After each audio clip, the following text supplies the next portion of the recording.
Šią vasarą oficialiai pristatyta naujoji FIFA žaidėjų perėjimo registravimo elektroninė sistema nuo naujo sezono bus taikoma ir Lietuvoje.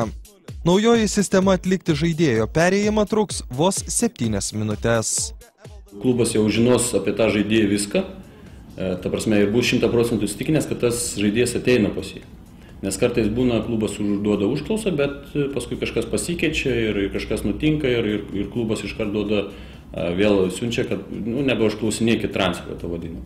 O dabar jau viskas aišku, klubas užduoda užklausą, mūsų arba kitos šalies klubas ir tada tik federacija lieka irgi arba užklausti, arba patvirtinti tą transferį.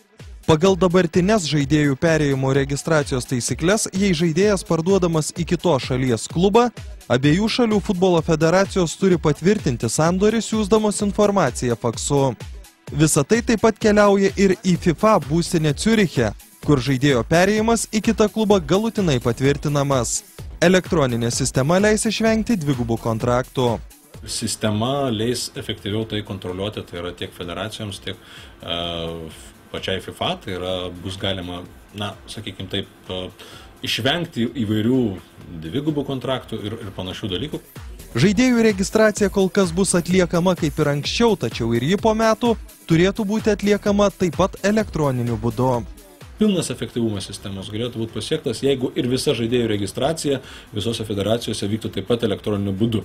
Tai tada, matyti, tas sistemos, jos išnaudojimas būtų visiškai pilnavertis. Kol kas mes kalbame apie transferius, bet, manau, labai neužilgo ir registracija taip pat bus vykdoma elektroniškai, tai tada, matyti, apskritai viskas bus daug paprasčiau ir lengviau.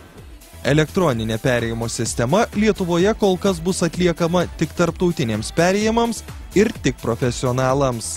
Netrukus tokia sistema turėtų būti taikoma ir futbolininkams pereinantiems iš vieno Lietuvos klubo į kitą.